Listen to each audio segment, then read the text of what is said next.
Syracuse head coach John Desko, student athletes Derek Maltz, Jojo Marasco, and Dominic Luminaro. Just like last time, we'll have an opening statement by the coach, followed by Q&A for the student athletes, and then Q&A for the coach. John Desko, opening statement. Thank you. I'd just first like to congratulate Denver on the year they've had. Watched a lot of film on them and how much they've improved from their first game to their last game, and I thought they played, maybe their best game tonight. I thought their defense was terrific. Goalie was standing on his head, especially in the first half, and I thought the second goalie did a great job too. And fortunately, we found some composure and a couple answers at the offensive end to score some goals at the end of the game, and their defense was just very good all game long. And my hat's off to Bill Tierney and his staff. I've known Bill for a long time. They're really noted for the defense and what he's brought to the game, and congratulations to him and the Denver Pioneers for coming as far as they have in all their wins so far this year. And then our guys are just, it's our 10th one-goal game, and unfortunately I'm almost getting used to it, but we keep coming out on the right side of it, and I think these guys up here have done a terrific job, and to keep their composure and play the way we did at the end of the game. The way the defense played in the second half was very good also, and Don was great in the cage in the second half. So congrats to the Pioneers, and we look forward to playing Duke on Monday at 1 o'clock. Questions now for the student athletes?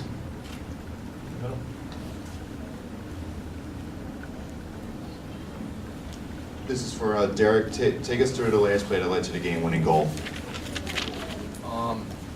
I think that we worked all week on what if JoJo gets shut off, and Luke had a terrific game, so he took the ball hard to the cage, and the ball trickled off the goalie's chest, and I was basically just in the right spot at the right time, and I'm just thankful that the ball went in the back of the net, and we're moving on to Monday.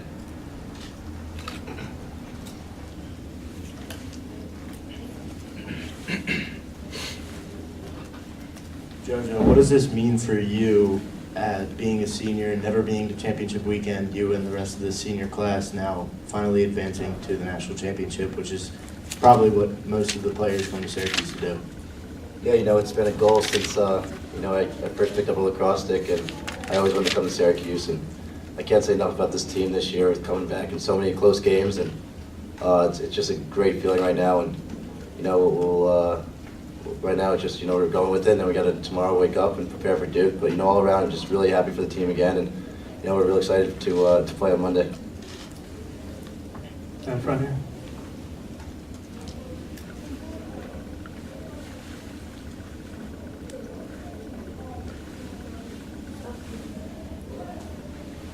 How do you guys manage the emotion of a game like this, even though you've been through this time and time again? This one obviously has bigger ramifications than some of the ones in the past. Just take us through what the communication is like between the players on the field in the middle of the rally. We had a lot of great, just get in the huddle, the coaches calm us down. They've been here so many times, and they know exactly what to say. And, once that happens, we kind of relax. And then just as a players, I think it starts with the leadership. Some guys from Steve Ianzito and Brian McGill, and these guys really stepping up. And we've been in so many close games, and they just kind of, they know that they're going to get us the ball on defense, and we trust them on offense, and we tell them, you get us the ball, we're going to just put the ball in the back of the net. And, they did that exactly, and at the end they closed it out for us, the defense, and that's huge for us. And it's just all around just kind of staying relaxed and knowing that we trust everyone on the field, and we just have a lot of faith, and we believe in ourselves, and I think that's why we've been able to come out on top in so many close games. Jojo or Derek, either one. When a guy's in the cage early and he's robbing you left and right, and you come out and you see a different guy to start the second half, do you notice it? Is there a sense of relief, or kind of what'd you think? To be honest, I was shocked when they made a goalie switch, but they've been doing it all year, and we prepared for that all week. And when that goalie was making all those saves, the coaches just kept telling us to keep shooting, and I think that's the only thing that you can do, and they're gonna fall. And luckily, we had some big goals and some key moments to get us to advance to Monday. Dom, after the third Denver goal, looked like Brian pulled you guys together and had some choice words. What was said in the huddle? just told us to be patient and to talk through everything. I feel like what happened there was, I think it was Pratt who was getting rolled back and forth, and we knew that kid was a righty, so we knew he was eventually going to come back to his right, and we should have had a slide there, but nobody was there. So we just wanted to, get on the same page, see who was supposed to slide, and I think from there on we had the slides when we needed them to, and the talk just got a lot better.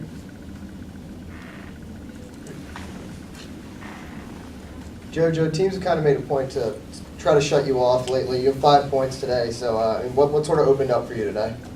It actually, they were switching on all their picks, or anytime I was even dodging, and I got a lot of short sticks, and I guess they trusted their defensive middies to cover me, and they weren't really sliding, and then I was able to make a good enough move to make them kind of show.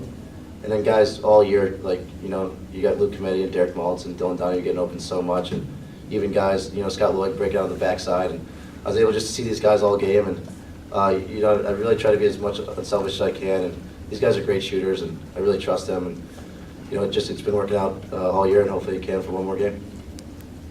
In the back? JoJo, being in these one-goal game situations before, did that kind of help you guys today, having been in these situations before, handle the pressure? We really don't enjoy these one-goal games. We go into the fourth quarter, we've had some close shots, Goalie made one unbelievable save on Derek, and it goes the other way, and they scored a couple posts that we had, and then they scored. So just going into the fourth quarter, like I said earlier, we just knew that all we needed was the ball. Our face-off guy, Cal, came up big, and some big wing play, too, and plays from Matt Harris and Peter McCartney, and we've been so relaxed because we've been playing these games so many times that it just felt like another game, and going out on offense, even at the end, we told ourselves we're not going into overtime. We need to let's send this one home early, and just believe in each other, and I think that's been the key to our team all year. Sure. Dan? JoJo, as a Syracuse player, is there a pressure either internally to make it to a championship game from yourself and your teammates, or even externally from the fan base? Is it sort of expected, and how do you handle that?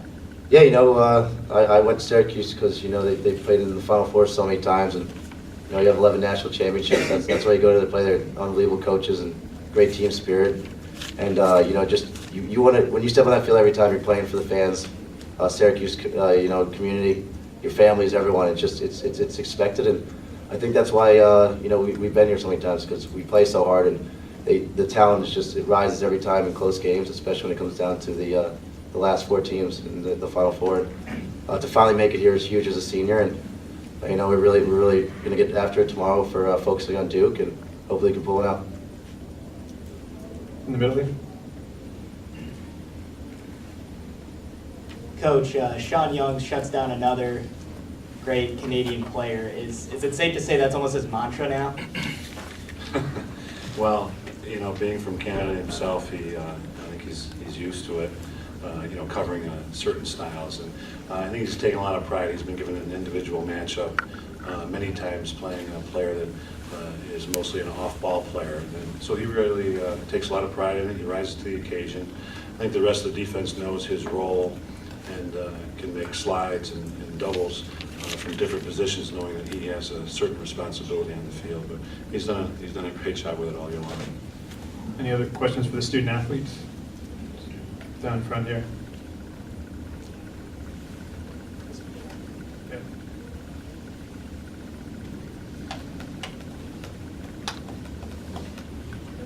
Right here in front row. Hey, Dom, you made 2 saves in the first half, and then you came out and made 6 in the second, some of which were pretty tough and tight. Did you just settle down, or what changed for you? I feel like the shots they were getting in the first half were pretty good. I should have had I believe it was the 5th one where Cameron Flint came down the alley, but the second half I settled down, talked to my teammates at halftime, and they really, they got my confidence back up. So I mean that's really what's great about Syracuse, is that whenever anybody's having an off day, you can count on your brothers to just pick you up, and that's what they did. So I knew that the offense was going to make their plays, so I just needed to limit the defensive opportunities, and then that's what happened, and we worked out. Right here in the green. JoJo, you guys have 6 goals now in the last 3 minutes of the last 2 games. What has happened in the last couple minutes that's allowed you guys to finally get the offense going? It feel like every game we get these goalies have been playing amazing. But guys making huge plays from Matt Harris on the wing, and there's those little checks that get us the ball in crunch time. And even we tied it up, and then we got the ball again. We won a face-off, and that's just incredible. These guys, when it's the right time to step up, they do. And I think just our patience on offense has been so key this year. And in these last 2 games, we just had to really relax out there. And we knew that we were going to find the open shots. We just have to, just relax, and hopefully one guy will pop out and take a great shot. And that's what happened in the past 2 games. One more question. Right here.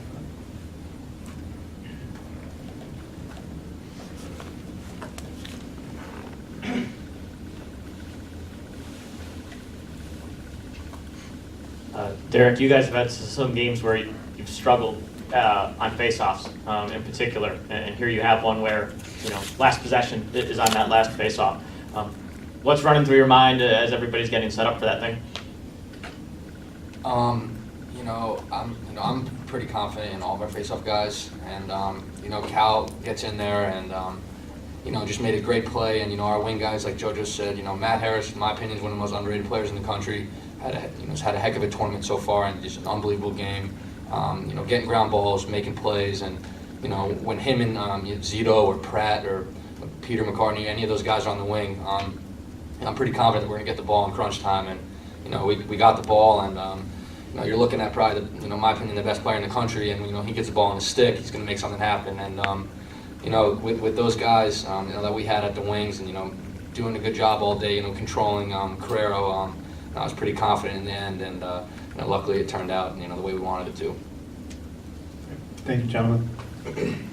Now I'd like to open it up for questions for Coach Desko.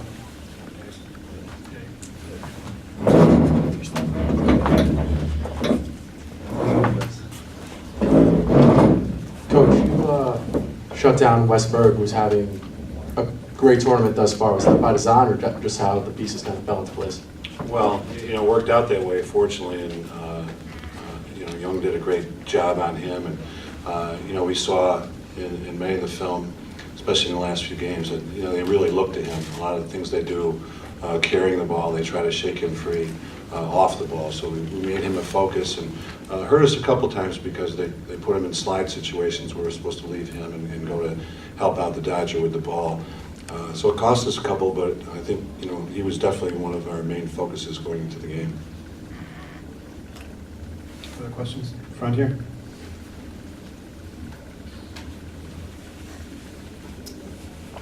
Coach, while a lot of people will say that you guys don't have one player in particular who stands out among the rest, it seems that JoJo has put the team on his back at critical points in the season, including the last 2 games, really becoming involved in a lot of the most important goals. Maybe not the last one in this game, but talk about JoJo and what he's been able to do this season, especially in crunch time. Well, he's made such a big change and jump from a year ago. A year ago, I think you probably looked at the stats, you'd see a number of turnovers in his category. He's got a fraction of turnovers that he's had a year ago. He's one of the captains again. And if I mentioned turnovers only because in the past he had those because he was trying so hard, trying to make something happen and trying to help the team win.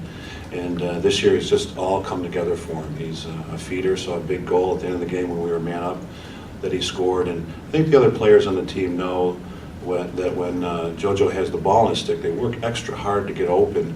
And because if they do, they know that he's going to find them and get him the ball. And like we've seen these last few games, it's been great to have him on the field with all the experience he has and to make such big plays. One in the back. Coach, how big was it to have Steve Ianzito 100% on the field there today? It was great. He's been one of our strengths.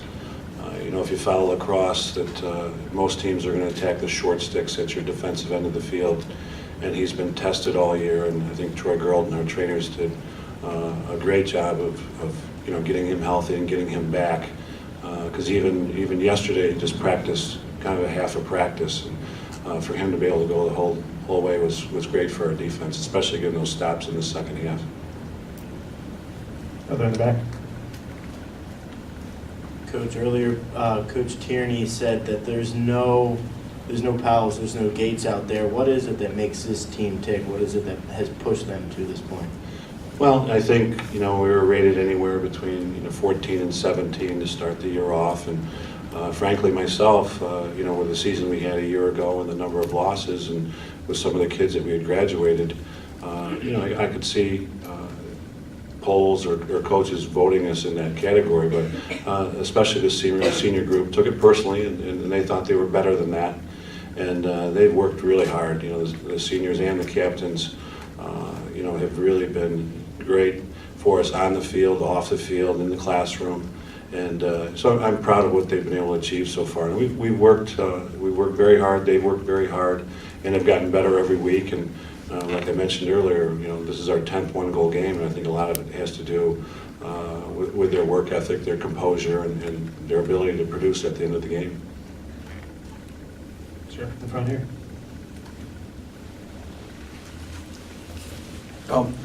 What can you say about Dom in the second half? He didn't make too many big saves in the first half, but in the second half he stopped a few.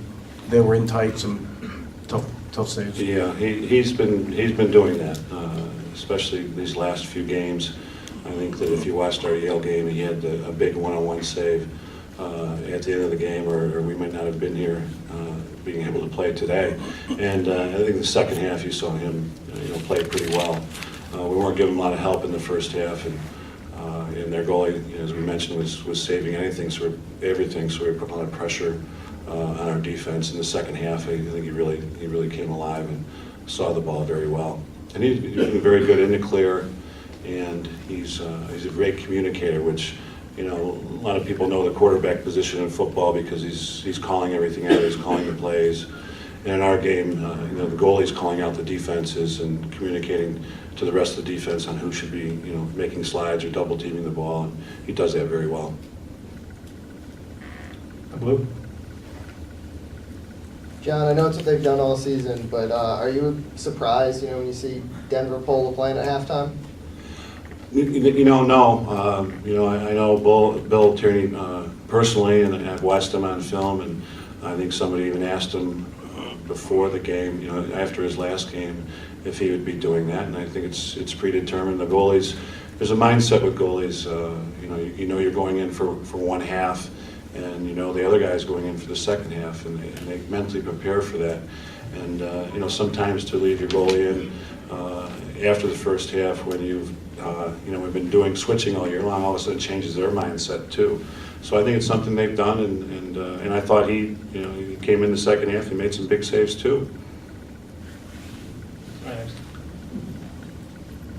On the last face-off that Denver won, did you expect if they wanted that they would take so long to call the timeout? Well, if you've watched Denver, they get a lot of offense off of that, and he's not just a face-off man.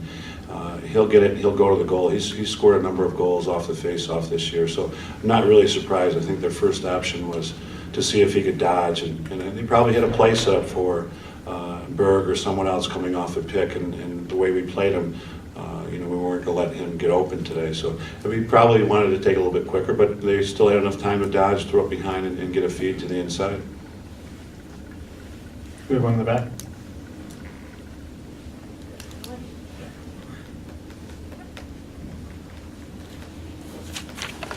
Coach, just to follow up on Steven Ianzito, just over 2 minutes left, you pulled within one, Denver wins the face-off, and then he comes up with that big check to knock the ball free, gives you the ball back, and you end up tying the game. Can you just talk about that play in particular and how that kind of defines what Steve Ianzito is all about? Yes, a lot of times when you miss so much practice, he didn't practice this week, and a lot of it was because of the injury, needed treatments, and we need to bring him along slowly so we didn't re-injure his injury. And a lot of times it's someone after not practicing all week, they get back out there in the game and they got to work the rust out, and they lost some conditioning too. So for him at the end of the game to still have enough juice left to make a big play like that, it's a lot of heart. We go by head, heart, and hustle, and he had a lot of it today. All right, last question here in the blue. What would you take away from this game as you get ready to play Duke on Monday? the same thing we've been taking out in the last few games. They've been very similar, and I think we're at a point now where we don't even really have to talk about how we won the game or how we played at the end, because it's just what we do.